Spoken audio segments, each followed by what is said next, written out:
दुपारचं आलो होतो घरनं आता निघालोय भावाला घ्यायला, कारण दुकानावरून फोन आलाय कांदा भरायचा आहे. आता भावाच्या घरी पोचलो आहे. आता त्याची वाट बघत आहे. हे भावाचं घर म्हणजे काकाचं घर. काका दुकानावर असतात. तुम्हाला काकाला पण दाखवतो पुढच्या ब्लॉकमध्ये. आता भावाला घेतलं बघा काका आपले पुढे, काका साहेब.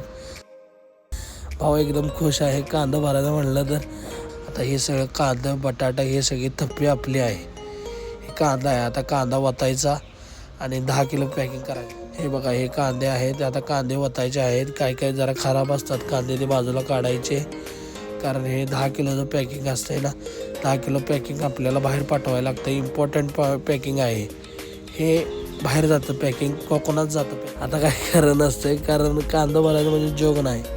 10 किलोची ऑर्डर असते. 10 किलो करून द्यायला लागतं आम्हाला. माल किधर पे नहीं मिलता, सिर्फ पुष्पा भाव.